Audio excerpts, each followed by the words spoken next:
Well, that was an abrupt ending, wasn't it? Let's talk about the show, shall we? I'm Joe Rankin with my review of WWE Smackdown from New Orleans, Louisiana, and we start with a car crash. No, the Usos weren't driving, but Scarlett was involved. Hold on, Lady Driver coming through. I kid.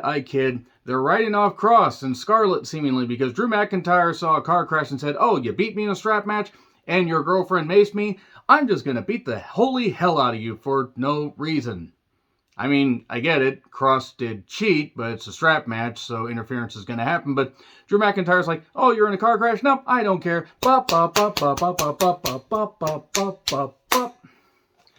Hits his head in the car door and everything, so Cross is either injured and they're writing him off, or maybe they realize, oh yeah, this whole experiment isn't working because nobody's really reacting to Cross and Scarlett. I don't know. Bit weird.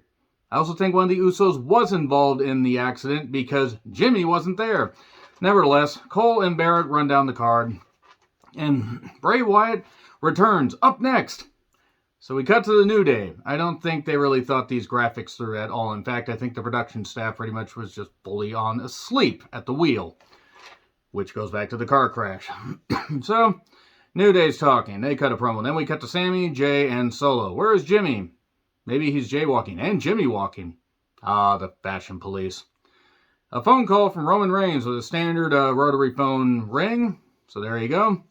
And apparently Reigns is upset at Jay and says, "Jay, you better help Sammy." But Sammy doesn't want Jay to help. But Sammy's the honorary Uso and actually more of a member of the family than Jay is. And this whole thing is going on for a really long time. I get what they're doing. Everybody's playing their roles well, but I don't know. I feel this thing's kind of tired. I'll give him credit for sticking with it. Kofi took on Sammy in a match that was fine. It was fine. Both these guys have been on WWE TV for a long time, though. The car crash is being investigated as we speak. Spoiler alert, Cross is not medically cleared because he was in a car accident and also had his head smashed in a car door. It went a while.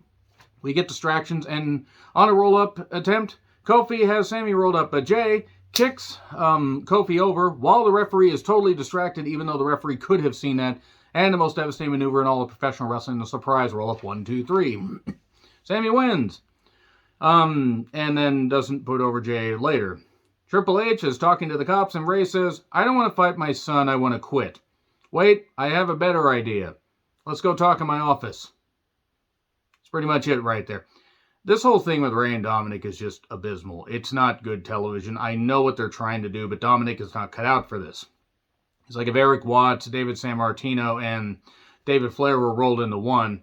And sure, Dominic is trying. Plenty of people have tried. That doesn't mean that they're cut out to really do the shit that their parents do. All right.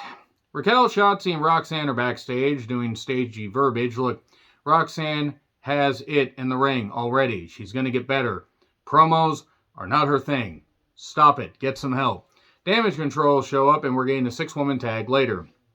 Braun beats up 2 jobbers, while Edward, James Omos, and MVP come down from the crowd, and MVP says, "You say you're the monster of all monsters, but here's a Nigerian giant." "No, Hulk, Nigerian." He said Nigerian. Put down that spray can. God damn it, Hulk.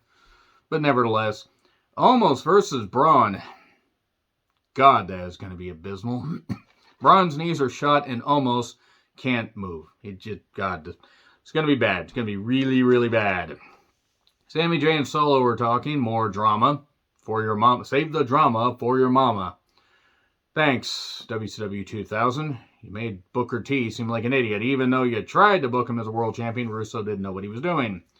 Maxine, working the stick, introducing the models. Look, this whole Maximum Male Models thing has not worked. Maxine's brother, Max, filed for divorce from the models. That was an actual line or variation of a line from Michael Cole. LA Knight then beat Mansoor, Mansoor, Man whatever, Manhole Cover. I'm sorry, but this whole thing with Mansoor, Mace, and the former Sophia Cromwell has been terrible. We at least get LA Knight. He beats him. He cuts a heel promo. And LA Knight, yeah, is back. Thank God. And not a moment too late. Recaps of Bray's return. Up next. Oh, wait, no. Damage Control took on Shotzi and Roxanne and Raquel. Raquel's still doing her best Hank Scorpio impression. Roxanne is talented, but again, Roxanne, don't put on the red dress. Roxanne, put on the red dress. Anyway. I wish Io would fold me up is what I noted. I'm fine, totally fine. Don't you dare judge me. Stop judging me. And the crowd goes mild. That's sad because there's actual talent here. There's also Raquel, but there is actual talent in this. All the other women do everything. Io has to hit a moonsault a little quickly on Raquel while she's holding up, just snatching Dakota up right there. And for the, whatever the hell, tequila bomb, I think is what it's called.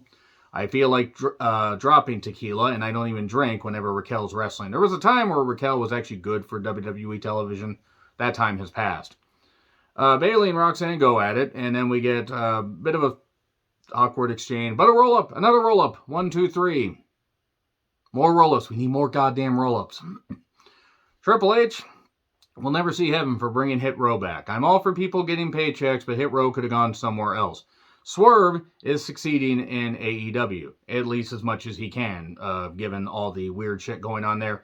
Hit Row sucks. Their theme sucks. The group sucks. Everything about Hit Row sucks, in my opinion. If you like them, that's totally fine.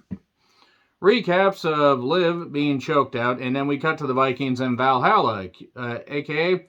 Sarah Rowe. You know, the wife of Eric that said a woman's role is at home. Yeah, Sarah Rowe can piss the fuck off, and I hope her daughter grows up to be smarter than she is, which isn't going to take much. She was probably smarter than her at 4 months, despite not being fully formed. Legado del Phantasm with, and I know what their goddamn name is, but nevertheless, they're with a midget. Zelina does not fit with this group at all. They took on Hit Row. Commentary reminded me that these two factions feuded in NXT, and it was awful then, because Hit Row is awful. Not Swerve, Hit Row is awful. Christ, AJ Francis sucks. Just absolutely sucks in the ring. The women get involved. The fact that Zelina is the better worker of two women involved in a feud is really, really sad. Legado wins. Nobody cared. There were like a few people that might have said, yay, the match, it's over, thank God. Sonya talks about Liv failing. I just kept drifting over to Kayla. Good God, Kayla. And then Liv immediately attacks her. Now, it was a bit of a stagey cut. That being said, Liv just went nuts. Made Sonya take a face full of box repeatedly. I did not intentionally say it that way. How dare you accuse me of that? Puts her on the table, gets up on a truss and does a truss fall. And apparently Liv's new gimmick now is that she likes to inflict pain on women and orgasm with pleasure from the pain she gives women after she makes them take wood all over their back. If you think that I intentionally worded it like that to make it disgusting, you're right. But that being said, look, they're giving Liv something to do. Apparently she's going to be part of the Chucky series or guest hosting or something coming up that's good. I have yet to watch it, but whatever. Ricochet entrance at 6:22. Everybody else makes their entrances, and the fourth entrant, because Cross is not medically clear because, again, car accident and car door issue, Rey Mysterio. Rey and Ricochet, Rico Ray as it were, have fun unhearing that. Versus Sheamus versus Solo. 4-way Intercontinental Championship #1 contenders match. Everybody gets in the ring, does a whole bunch of stuff. They just keep doing stuff to each other. I will say this, that Rey is exclusive to Smackdown for whatever the brand split means, i.e. nothing, because Edward James almost showed up earlier. Jay runs in, Sammy too. Here's more people. Peter Dunne shows up. And then a frog splash, 1, 2, 3. The match was fine. It was fine for what it was. However, they didn't really time things all that well because Bray comes out for the massive throbbing adulation. He gets his return, his official return to TV. He's emotional, he's human, he's real. He lost 2 people that were close to him. Felt like he lost himself. This is a bit weird.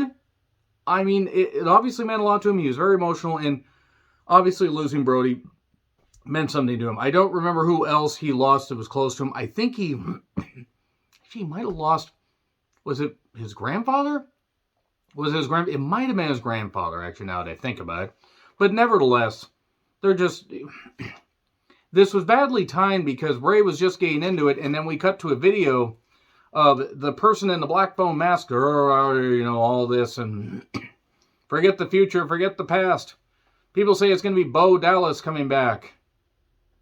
But guess we got to believe. Is Bray going to do the split personality thing? We've seen him do the split personality thing already. I don't know what they're going to do here. It was also badly done. It just ended. Should have probably cut a couple minutes off of one of those matches. You might have had more time for Bray to do stuff, and you could have been less abrupt. Nevertheless, the show was fine. It was fine for what it was. Agree, disagree, what I said, like, share, subscribe, Twitter handle in the description. I'm John Rickland. I'll see you soon.